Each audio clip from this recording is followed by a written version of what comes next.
Hi, boys and girls. I have a guest, one of my friends. Hi. So we are reading The Kingdom of Kind By Jenny Phillips. I thought you could just listen along. Yeah. Okay. So I think I start first. We're doing pages changes, so you'll see. Chapter 1: The Gold Coins. If you use your imagination, you might be able to picture the Kingdom of Kind with its vast forests, turquoise lakes, and rolling hills of rich soil and long waving grass. Knights, peasants, merchants, and royalty dwell in the valleys and hills. Just behind the kingdom loom towering gray mountains with their craggy peaks of often veiled in mist. One chilly autumn evening, when daylight was fading and night was descending upon the kingdom, Prince Eric, the king's only son, was riding back to the castle. His carriage suddenly swerved around. A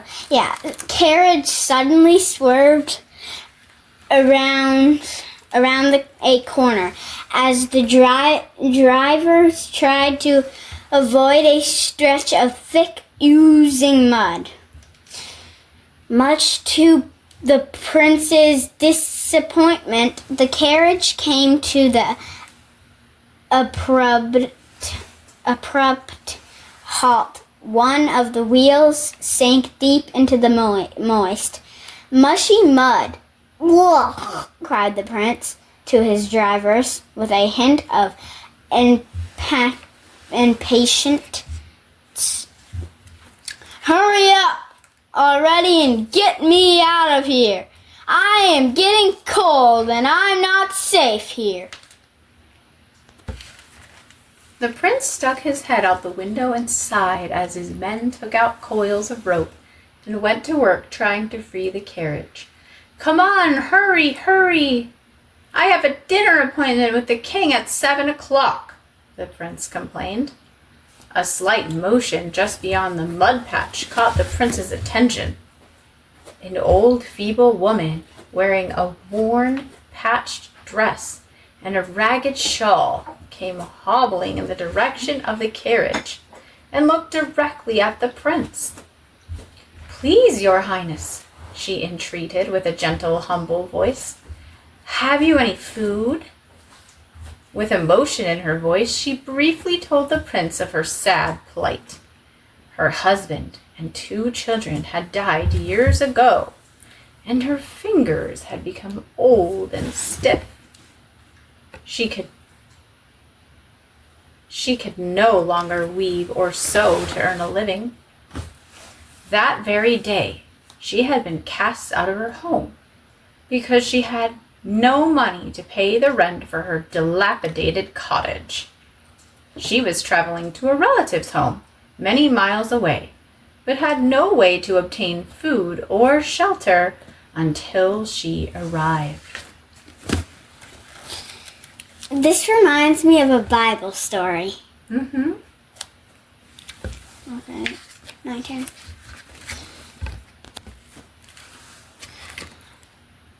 The prince took her story into consideration. And initially, you're right, he was suspicious of the old woman, and he was most definitely upset by this disruption. Surely she has brought these conditions upon herself by no planning ahead and saving her money. The prince rationally, the prince rationalized in his mind. "I cannot help every poor peasant. The castle would be overrun with beggars." The prince sighed heavily. He didn't like looking at the woman with her ragged clothes and her sorrowful face. He just wanted her to go away. He thought of the leather pouch full of gold coins resting on his thigh. There was no question that even one coin would delight the old woman and feed her for an entire week. It would not be a disappointment to lose just one coin, thought the prince. He fished a single coin out of his pouch with a feeling of satisfaction. He leaned out the window and threw the shiny coin, aiming for the woman's feet, just beyond the mud. But as he did so, 7 gold coins spilled out of the pouch and quickly sank out of sight into the oozing mud.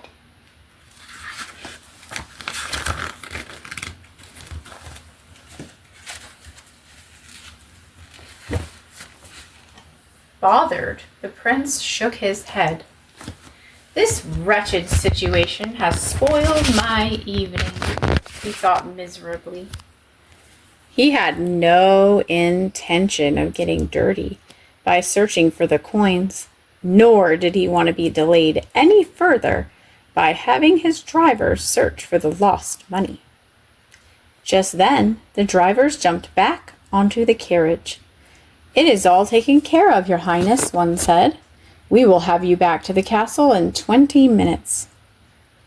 As the carriage started to roll, the prince motioned to the old woman, who was wrapping her worn shawl tightly around her cold shoulders. "If you can find the coins," said the prince, "they are yours to keep."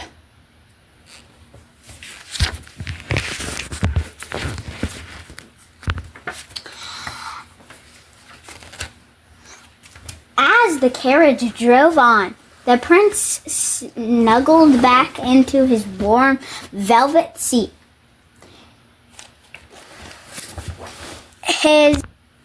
His initial reaction was to be extremely annoyed that he had lost the precious coins.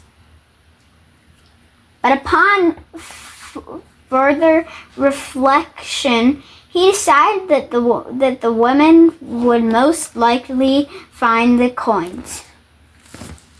Yes, she might have to get a little muddy, thought the prince, but she is sure to find the coins. Then she will be fed for nearly 2 months. Feeling quite satisfied with himself, the prince wrapped it up in a warm blanket. A proud expression crept across his face. Yes, he thought, I was mighty generous tonight.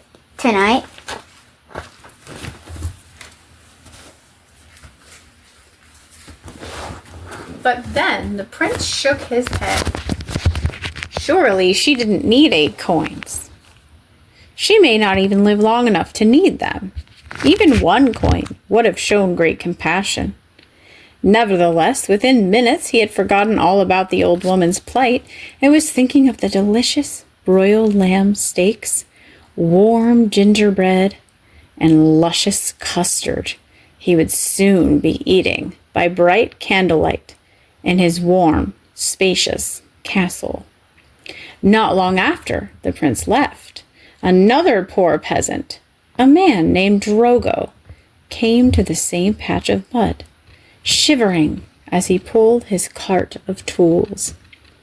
When he veered to the right to avoid the oozy ground, His expression changed to confusion.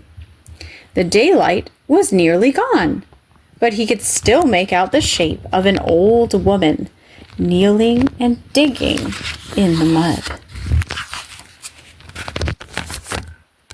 Chapter 2. Drogo. Drogo was at first frightened by the haggard figure kneeling in the mud. Then he was saddened. Darkness was dropping down on the vast valley, and the temperature was becoming colder by the minute.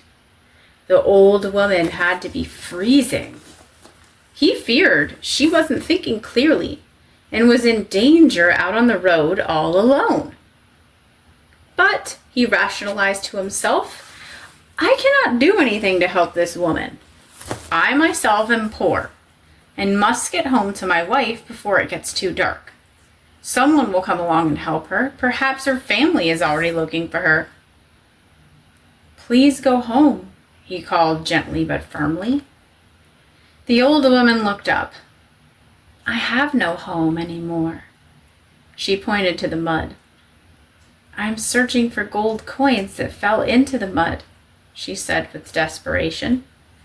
Drogo shook his head, thinking the poor woman was crazy. As he hurried on toward home, thoughts of the woman would not leave him.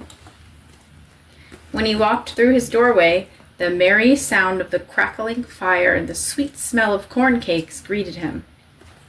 He kissed his wife Hazel and explained the situation to her. As he gave a description of the poor woman's meager clothing and unusual actions, his wife's eyes filled with tears. I can't leave her out there alone to stay outdoors in the cold. The poor woman said she had no home, Drogo said. I have a strong impression that I should go back and help her. That is the right decision, replied Hazel with emotion. She hugged him tightly. Hurry! I will start on the preparations for our special guest.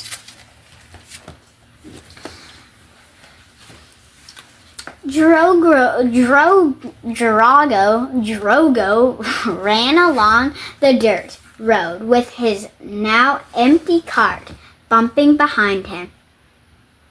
It began to drizzle, and the moisture snuffed out of the lantern. Drogo was using to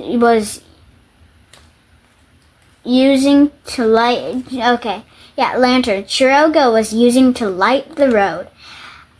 Blessedly as the humble, pleasant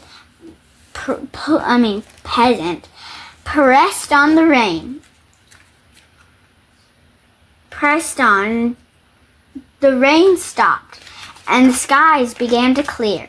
Then Drogo used the stars and the vast sky, the glowing moonlight, and the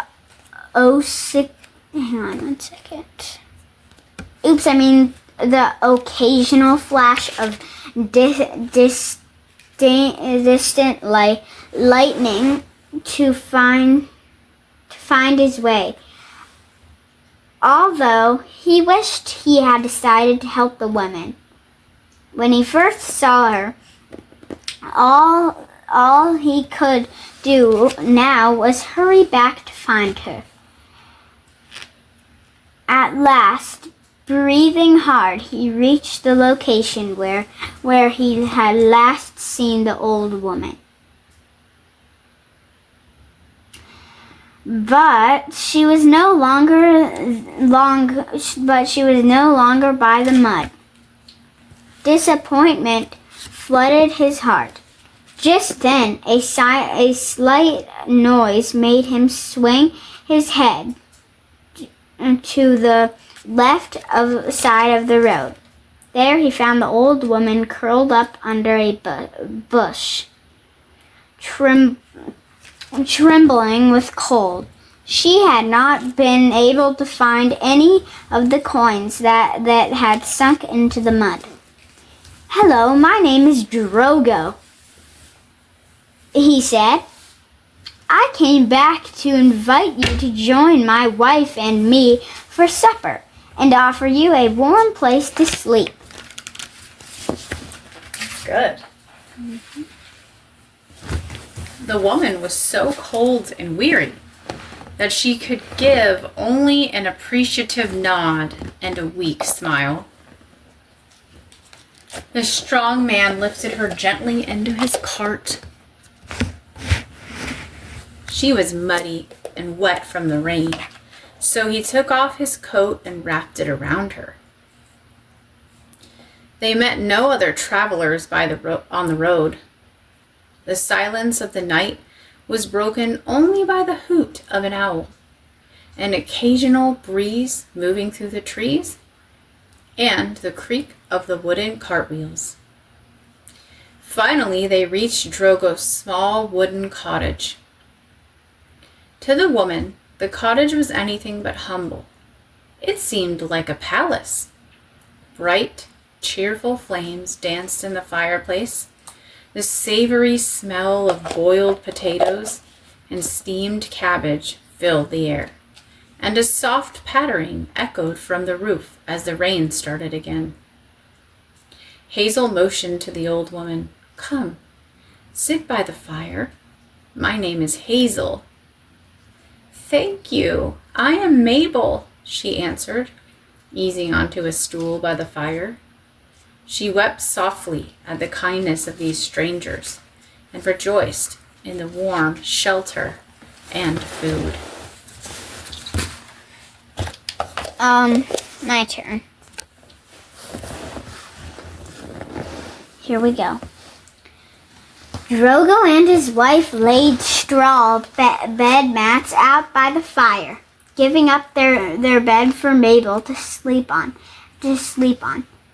Hazel held out her nightgown, insisted that Mabel change out of her wet dress. As soon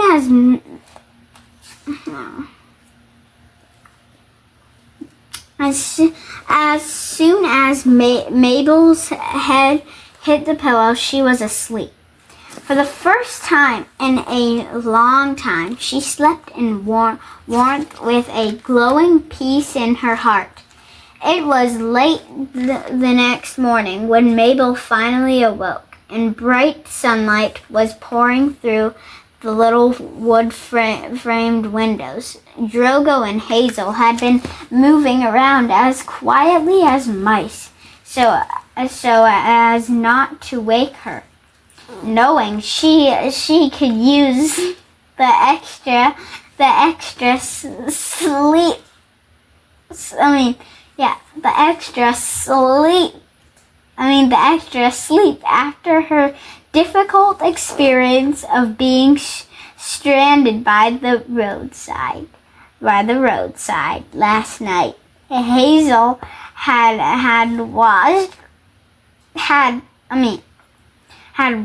washed Mabel's dress and dried it by the fire.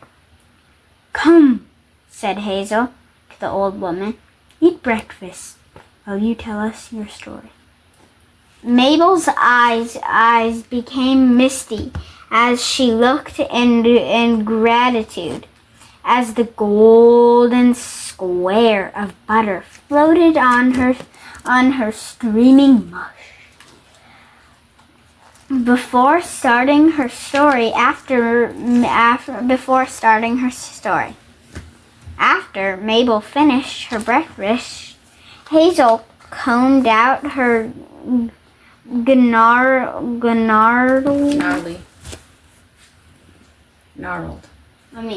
gnarled hair and put cream on her rough hands. That's really sweet. An hour later, Mabel was sitting in Drogo's cart. "Oh, I'm really not sure I can let you pull me all the way to my relative's home," she said. "Nonsense," said Drogo cheerfully. "It's no trouble at all. You shouldn't be walking all that way in this cold." Hazel handed a small basket to Mabel. "Drogo's as strong as an ox. Don't worry. Here, please take this bread and cheese and a jug of pear juice to enjoy along the way." Hazel waved as the cart rattled off. Peace and joy filled the hearts of Drogo and Hazel that day, and God rejoiced over their compassion toward a needy woman.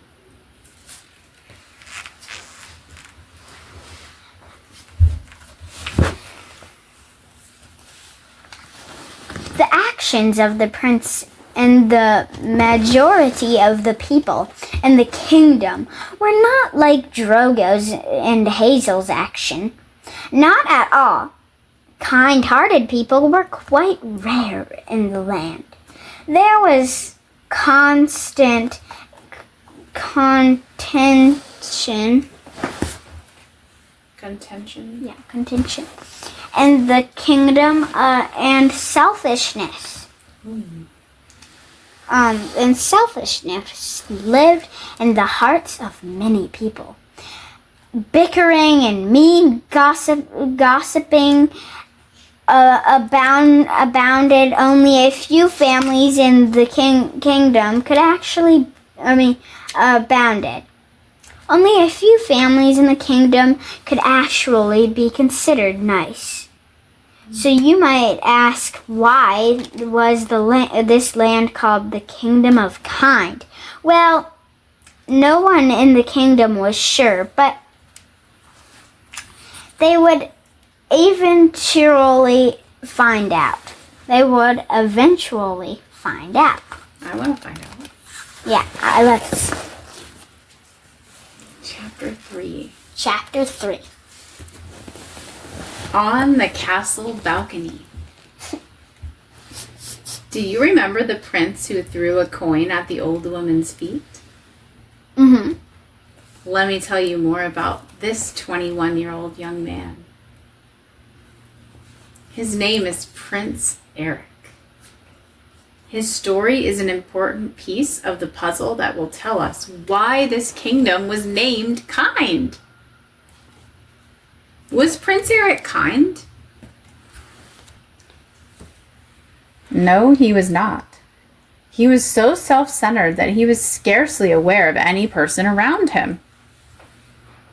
For instance, he had never given any thought to who prepared the superb meals delivered 3 times a day on fancy dishes, or who took care of the acres of splendid gardens around the castle. He had never once thanked his father, the King of Kind, for anything. He had never even been required to do any work. He had servants who did all the work for him.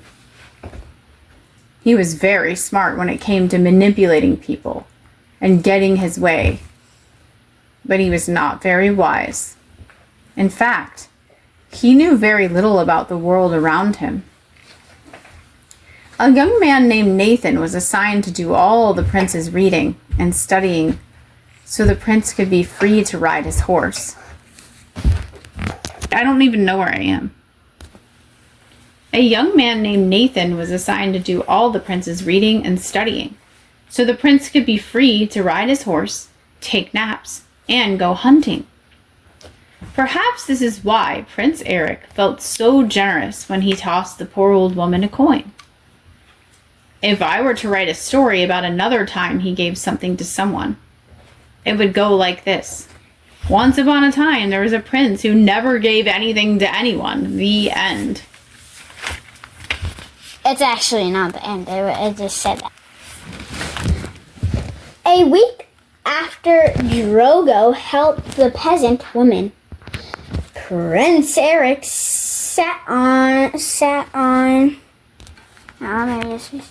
A week after Drogo helped the peasant woman, Prince Eric sat on a castle balcony. The sunset was painting the sky a vivid yellow hue, laying patterns of light across the vast lawns surrounding the castle. But Prince Eric didn't see nature's artwork. He was hiding from his servant Nathan, who liked to give him a daily report of his work at a marble table. The prince sat counting gold coins. He loved the clinking sounds they made as he stacked them. Ah, Prince Eric. Prince Eric, Nathan called as he strode onto the balcony. There you are. I've come to give you a report. Prince Eric gave a disappointed grunt. Today, Nathan began with a broad smile.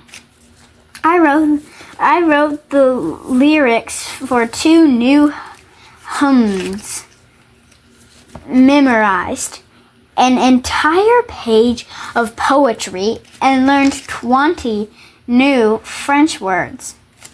For you, I hope your Highness is pleased with. I hope your Highness is pleased with what you learned today. Prince Eric looked up with a scowl.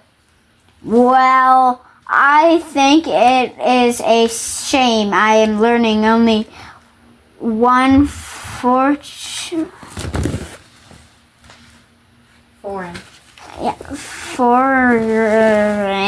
language. I should learn Italian too. People will think I am smarter if I learn Italian. Start tomorrow. I'll see, huh? Nathan was thrilled. Yes, Your Highness, he replied in a jolly voice. Thank you very much. The prince was annoyed. You act as if you actually enjoy learning and studying. It bothers me. Stop it this instant. I'm giving you more duties and more work. Why would you thank me for that? Sir, I truly like studying, said Nathan, unable to conceal his broad smile. Why? The prince inquired. Because it makes me happy. The prince held up a gold coin. How many gold coins do you have? 2, sir. The prince laughed. Ha ha! 2? You have 2 gold coins and you think you are happy? I have 500,000 gold coins, 300 rubies, and 800 diamonds. And yet, said Nathan, you are not happy. The prince stood up abruptly. What did you say? Nathan gulped. His eyes grew big and round as he realized he had made a grave mistake. Of course I am happy, cried the prince. How dare you tell a lie? Go away to your home, wherever that is, and never come back to the castle. Never. Half an hour later, the mountains were fringed with the last light of the sinking sun. A few stars twinkled in the sky. Prince Eric leaned against a balcony railing and watched Nathan, a lone figure, walking away down the castle drive. Good riddance, thought Prince Eric, ignoring a terrible pang of loneliness swirling inside of him. Then he leaned forward and peered intently into the dusky night. Why has Nathan stopped? Thought Prince Eric. Nathan had stepped off the road and was fumbling in his bag. As he looked around, he then stooped down by a tree and was obviously doing something. How strange, thought Prince Eric. Is he digging? Is he carving something on the tree? The prince was bursting with curiosity. What are you doing? Prince Eric called. but his voice was drowned out by the swift river that ran under the castle and cascaded down a cliff between 3 arches at the castle's base. "I must know what he is doing," the prince declared aloud. "I'll go see for myself." He flipped his red cape behind him and strutted across the balcony. The soldiers guarding the front castle entrance started following him, as he was never supposed to leave the castle unaided. "Don't follow me," yelled the prince. "I am just going out on the castle grounds." Obediently, the soldiers returned to their post as Prince Eric hurried away. When he reached the spot where Nathan had been, Nathan was nowhere in sight. "Rats," said Prince Eric with a big huff of annoyance. He stepped off the road and looked around. What was Nathan doing, he thought. What tree was he by? I'm not sure, but I know he was doing something, and I must know what it is. The last glow of sunlight had melted into the dark, craggy mountains. Prince Eric shivered as he listened to the sound of the crickets chirping and the lonely wind moving through the trees. He wasn't used to being alone outside at night. Another wave of annoyance washed over him as long sheets of gray clouds covered the light of the moon, making it too dark to continue his search. A rattling sound made Prince Eric jump from around the corner. Jump.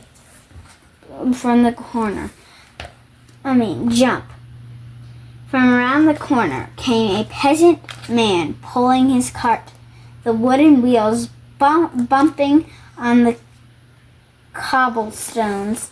A large lantern hung on a pole at the front of the cart.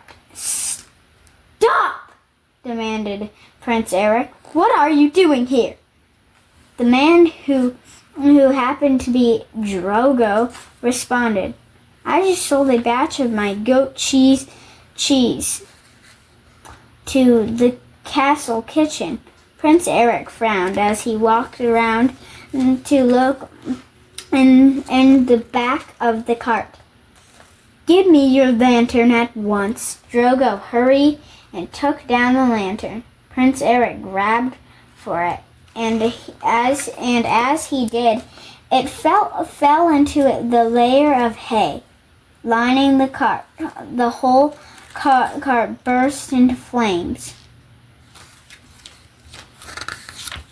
Okay, we are going to do maybe 3 more chapters or 2 more chapters next time, because we did 3 chapters. See you again for another book. Bye. Bye.